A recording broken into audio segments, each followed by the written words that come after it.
What's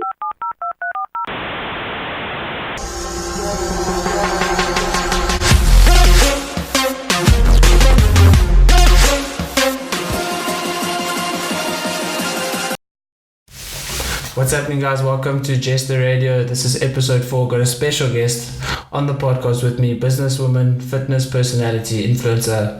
Welcome, Andene. Thank you for being here. Yay! Thank you so much for having me. Of course. So, you have literally recently just joined with a brand that probably in the last year has really grown and really... I remember when I started with Evox, Vadna and I were actually quite close, and he was friends with a friend of mine, and we used to train, and Vadna and I got together a bit, and he told me about the stuff that he was starting, and I was like, yeah, that's really cool. So he sent me, they just released, or they re-released those original, the green and the purple and that. Those are the original ones that I got, yes. Yeah. Those are the original ones that I got, and I thought, these are really sick, they're really nice.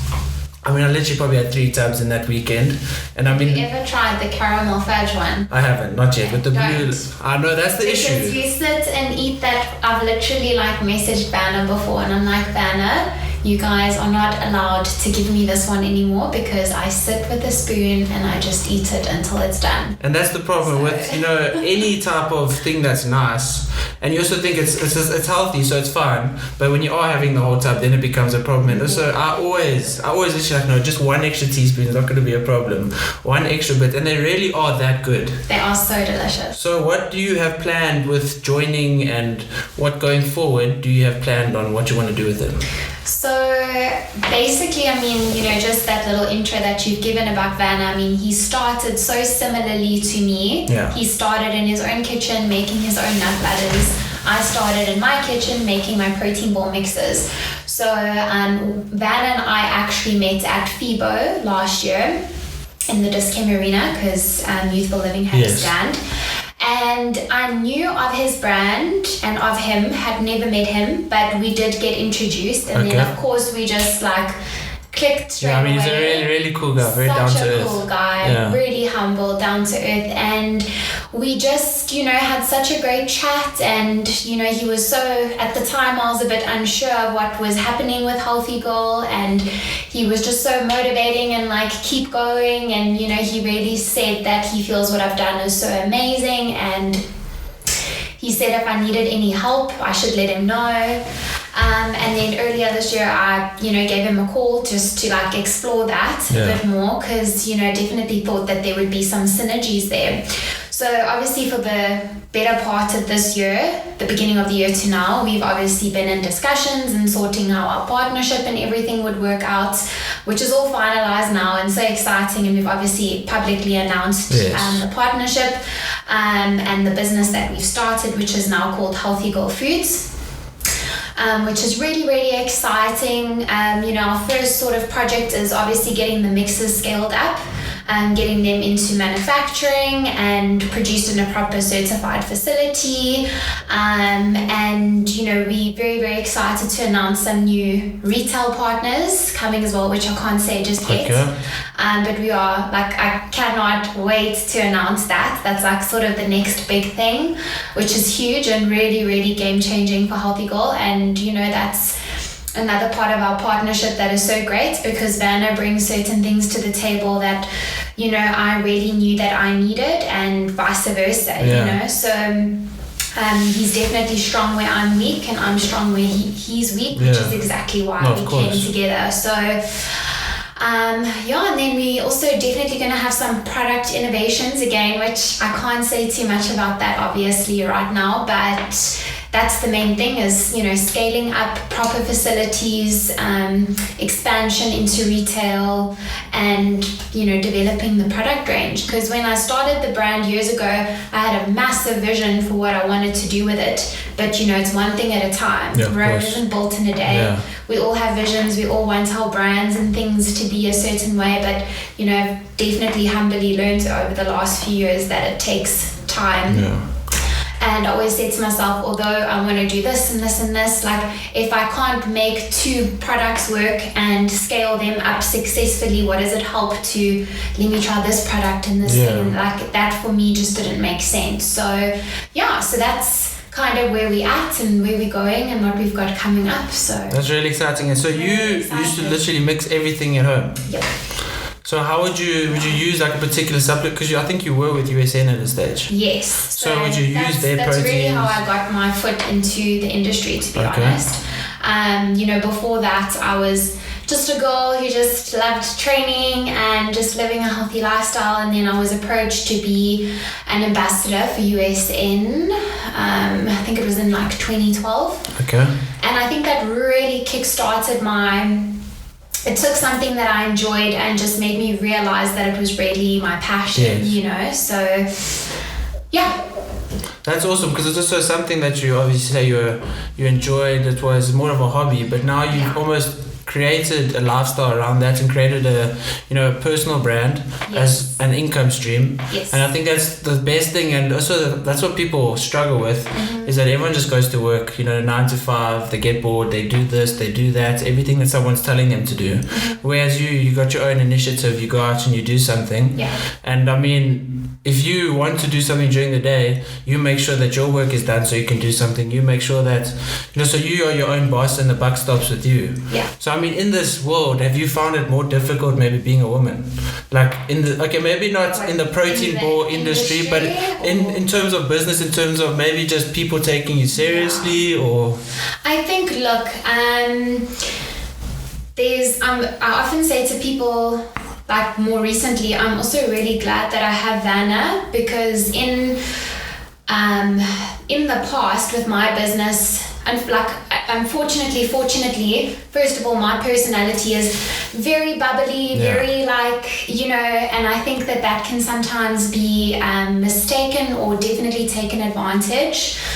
And when it gets to certain business elements, like I noticed in the past, I used to have to get my ex-husband involved. And only then would people respond as soon as a male did it. Yes. I would do things. Yeah, it's sad that the society is that way. So I used to have to get my ex-husband to pretend that he's this person or that person, and then it would be amazing because then whatever I was dealing with, the situation got completely turned around. So again, like I said earlier, Vanna can be like much stronger in areas and have a benefit in certain areas than what I can.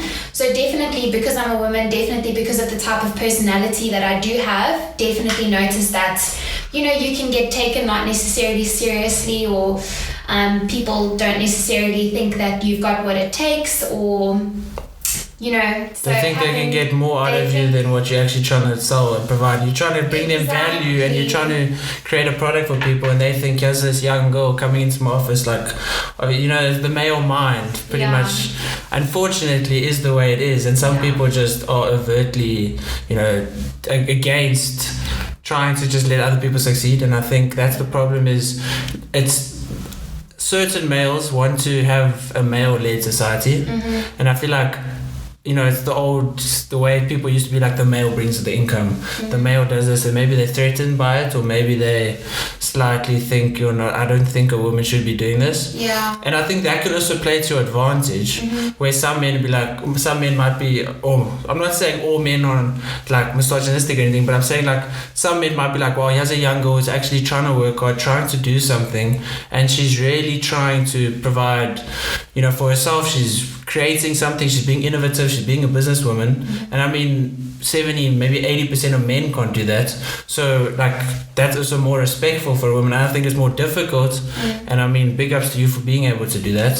Thank you. Of course. So obviously you said you started the lifestyle in 2012. Well, USN approached you because of your lifestyle, and then your first show, you said earlier, was 2014. My first show, so that's kind of like the train of events, I was just living my lifestyle, doing my thing, got approached to be an ambassador, and then it really, like I said, it really made me up my passion for fitness and health. And being an ambassador at the time, I really wanted to do more. So I decided to compete. I did watch, like we were saying earlier, before we started recording, that I watched the WBFF show in 2013. and I was like, oh, I could do that. And I grew up as a competitive dancer, so I love having a goal and working towards something. I also love getting all dressed up, and I love the performance element of it. The beauty pageant of BFF. So for me, I was like, this is a way to take my training and like take it up a notch, have a goal, and then also it was more like that performer in me and that competitor in me that was really like, oh, I want to do that. So I did a couple of other shows that year before I did WBFF in 2014, just so that I could get used to being on stage and all of that, and I did pretty well. I placed nationally, then I did NABA to start, so I placed in the national, then I went to provincial, then I did the national. I did the exact same thing. All of this, it's like it was a really nice starting block, and then from there I was like, no, I've got to do WBFF. So all of that was happening, and then at the same time, that's really where Healthy Girl was born, because I was competing, and you can't eat this and you can't eat that, and I have a sweet tooth, and I mean, I knew nothing about, I was terrible at cooking, baking, oh my gosh, like not great at all, but I was like, surely I can make a treat at home that's healthier for me, that I can have while I'm on prep, but it will satisfy my sweet tooth. And I just went online and I started researching things, and then I was looking at this and that, and I was like, oh, but I don't really know how to bake, and I don't even have any baking tools or anything like that, or like fancy blenders. And then I don't know how, but I just came across this idea of like a protein ball, and I started doing that, and then it just like ignited, then I became like a mad scientist. I was using my protein powders to make my amino powders to make like lollies and like cupcakes and pancakes and I don't know, there was just like, it was crazy. I just was like a mad scientist. And so all of that, like, it kick-started, and it definitely ignited something in me. That's awesome. And obviously now, I mean, you said you're 12 weeks out, how far are you? Just under 12. Just under 12, and that's been 5 years since you've competed. 5 years, and you know what? I actually swore to myself the last time that I competed that I would never do it again. Reason being, I think at the time, I prepped myself. I wasn't under the guidance of a coach. I think when you're a younger woman, you definitely have, you're a lot more impressionable and influenced, and, you're still young and you haven't had a lot of life experience to be comfortable in who you are. And the whole competing experience for me, like after WBFF, I kind of realized that the relationship that I had with food and my body and myself and my self-image, like I woke up every day, like it didn't matter how I looked, and I'd be like, you're not good enough, you don't look good enough, you don't. And then eventually I took a step back and I was like, this is not good. And also reflecting as well, it wasn't just competing, there was definitely other things that were happening in my personal life at the time that were also definitely leading, also like contributing to what was going on. So I took a few years to kind of come back to myself, to find my love for training and health and fitness again, to work on my mental health, especially when it comes to my body and the food that I'm eating and all of that. And, like last year, I really finally felt like I got back to me and who I was, and, it all came together. And I was like, I'm so happy with how I am. And I had so many people say like, are you going to compete again? And I was like, no, I don't want to, because I'm actually just so happy. And I was a bit scared to ever like disrupt that. And, earlier this year, I had the privilege of watching one of my friends prep, and I just watched it under the correct guidance and how she was doing it, and I thought, you know what, I can do this. I've come far enough now to actually do this. And it was so strange, that shift, because I said, I want to do this to show myself how far I've come, how much stronger I am, how much my relationship and knowledge and expertise and everything has improved, and I want to do it for me. And I promised myself that, if I'm going to do it, I'm going to do it properly. So I've made sure that I've got one of the best coaches Nathan Harrowitz. Yes. He's incredible, and I also said to myself, if I do it and I don't enjoy it, then I'll stop. And I'm loving it. I mean, of course I'm tired and I'm training really hard, but there's certain things that I've put in place to help support me. If you do it right and your mindset and your heart is in the right place, then I think that you're doing it for the right reasons, and the process is going to be so much better. Yeah, definitely. With competing, you definitely have to do it the way that you enjoy it. Because also when I prep for Worlds, I literally neglected friends, I neglected family. And you don't go out, and you just don't, like, you obviously when you dieting, you cannot just go out and eat and drink whatever you want. Like, obviously you do need to be strict, but there comes a point where it's your friend's birthday, you can go out for an hour or two and be with them. And then you're exhausted. Yes, and then you don't, like, yes, you don't have to go out and drink and you don't have to do this, but it's unfair to them as friends and family to just ignore them and to not. And I think that's the biggest thing with competing, is that people think it like, if you see anyone in South Africa, I think in South Africa is the worst.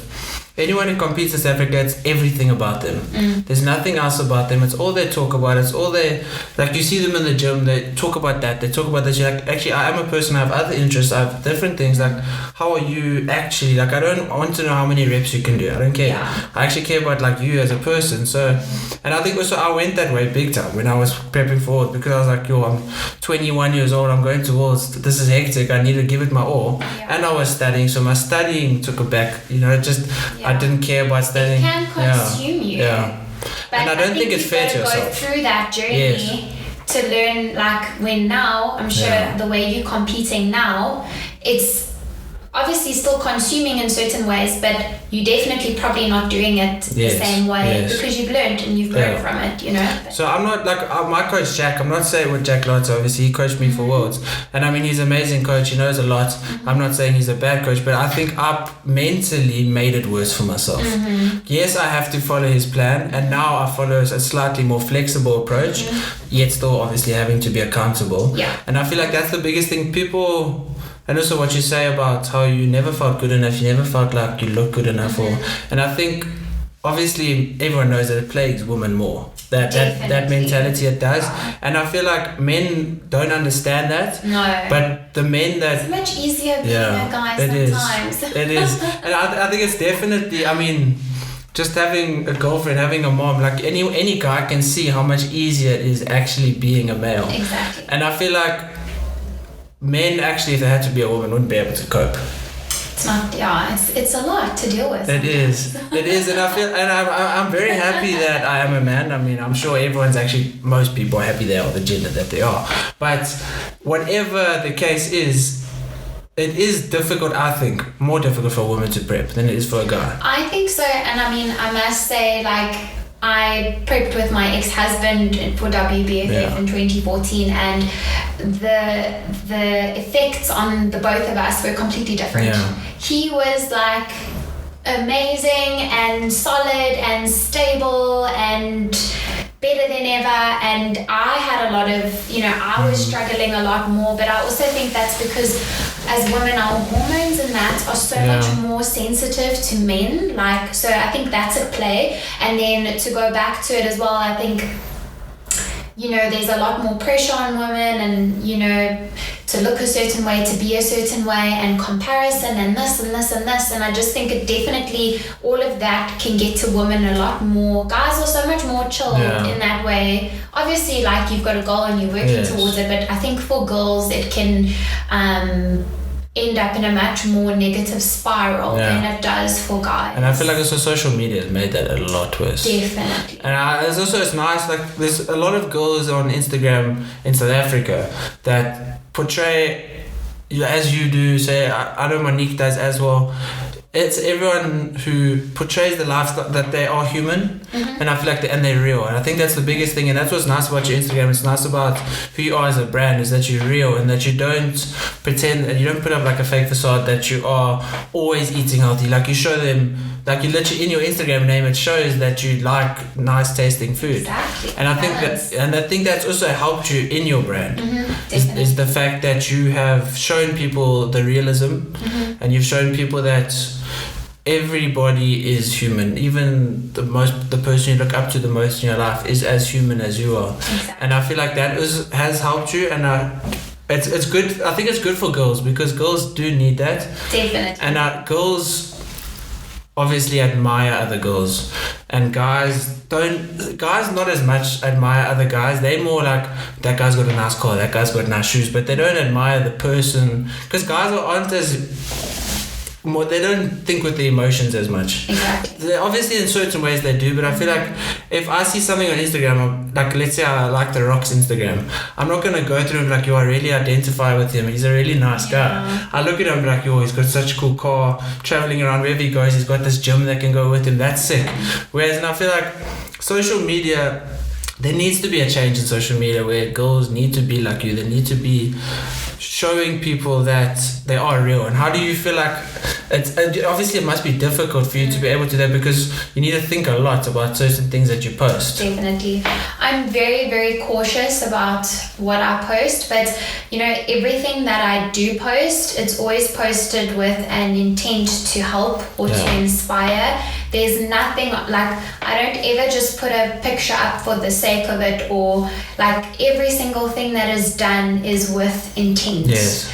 And I always definitely want to make sure that what I'm doing is real and true, because Instagram and social media has definitely, we hear this all the time, it's like a highlight reel. So for me it's just really important to I've been through a lot on my journey, and I've been able to take my audience with me on it through it all, and to try to show people it. And there's a fine line as well, because you want to show people and be real and let people in, but at the end of the day you're also a human being who also is entitled to a private and personal life as well. So especially having like last year, I had to go through my divorce very publicly, which was incredibly difficult. Of course. And at the same time I felt like, look, there's a lot that I didn't speak about, but I also definitely felt the need that I had to speak about it to a certain extent, to first of all explain why my whole social media and my whole life has completely changed, because people had known me to be in this other life with this other person for so long. It was very much attached to my brand and who I was. And so it was a really tough time to go through and deal with everything that I was, but still try to be real and still try help and share what is going on, so that I can help women or anyone who's going through the same.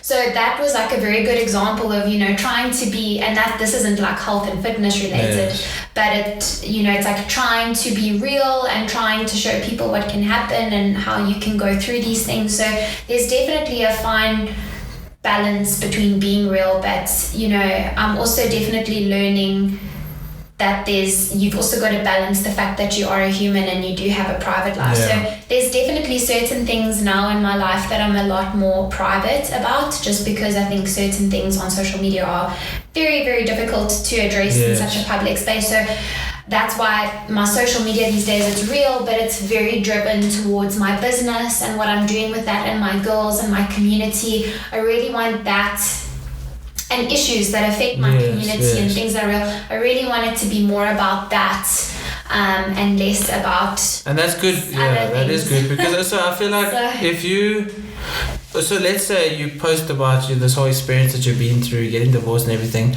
Obviously, there's going to be some hate, but I think for every 30 comments of hate, one comment of someone saying, wow, you've really helped me, I've experienced the exact same thing. It's all worth it. It is worth it. And that's what's nice. As bad as social media can be, at 100 bad things, one good thing makes it so much better. If you can change one person's life, who cares about the 99 people that were ugly to you? Exactly. And I must say, I've been exceptionally, touch wood, I'm touching wood right now, you guys can't see, but I've been exceptionally lucky.